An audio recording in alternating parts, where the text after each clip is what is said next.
Donc il y a un autre homme, le prophète sallallahu alayhi wa sallam, il dit, ces deux hommes, on les met en enfer.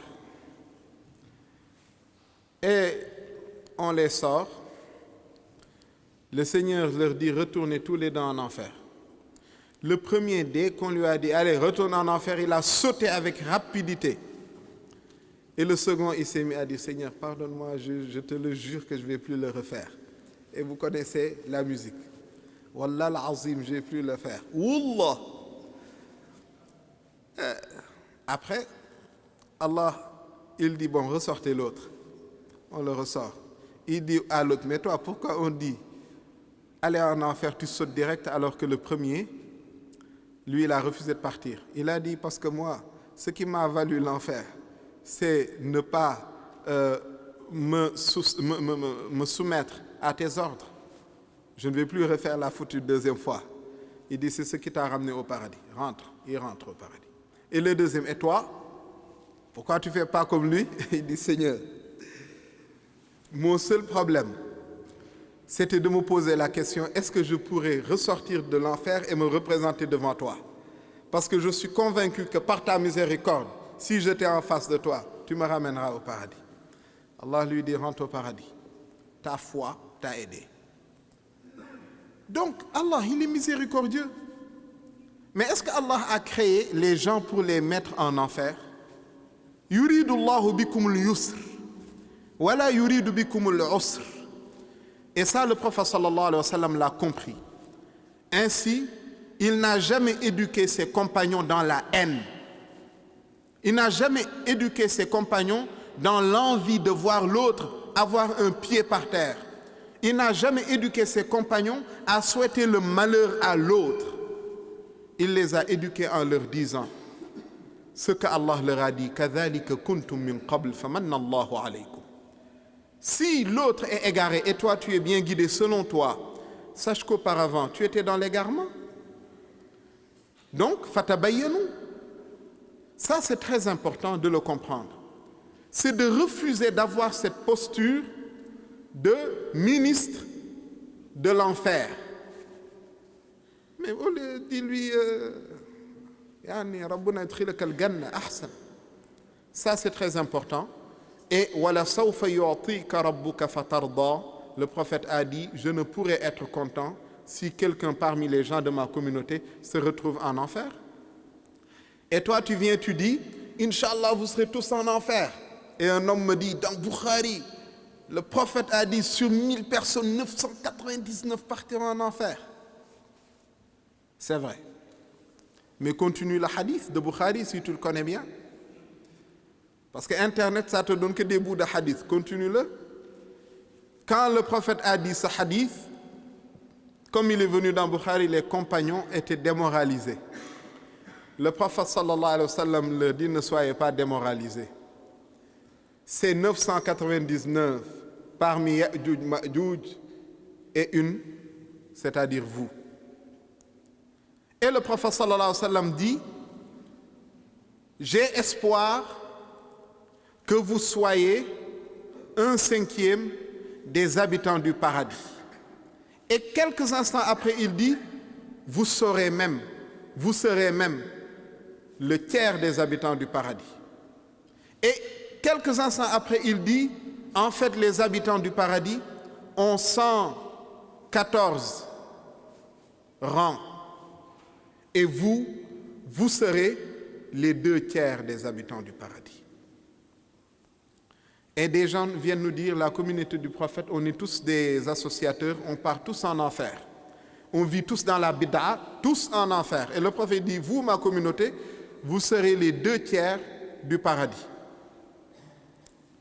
Donc ça, c'est très important. Donc, et Allah ici montre au prophète sallallahu alayhi wa sallam ce qu'est réellement la vraie relation avec Allah. Il lui dit, Alam yajidka yatiman fa'awa. Ne t'a-t-il pas trouvé orphelin et il t'a accueilli?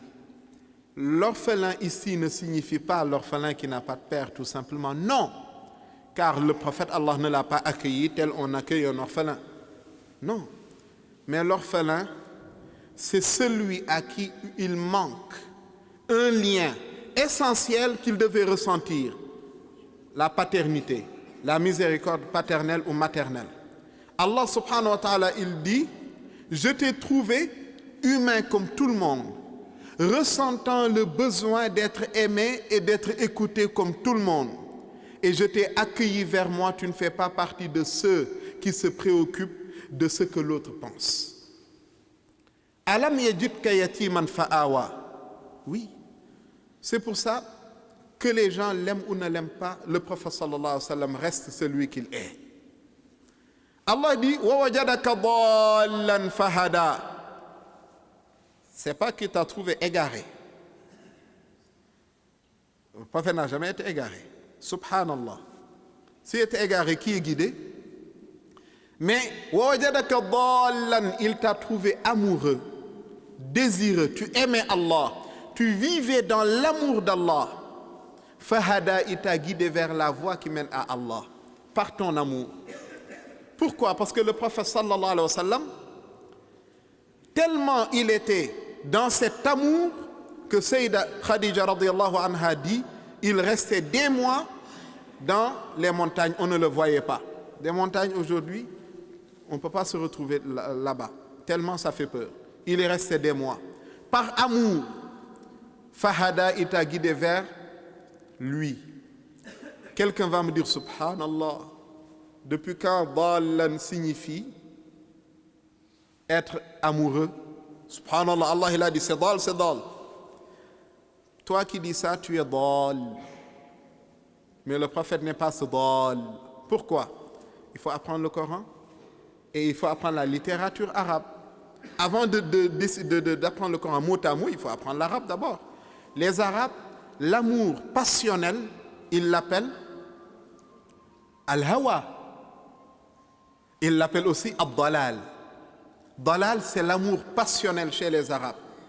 C'est pour ça, lorsque Sayyidina Yaqub a dit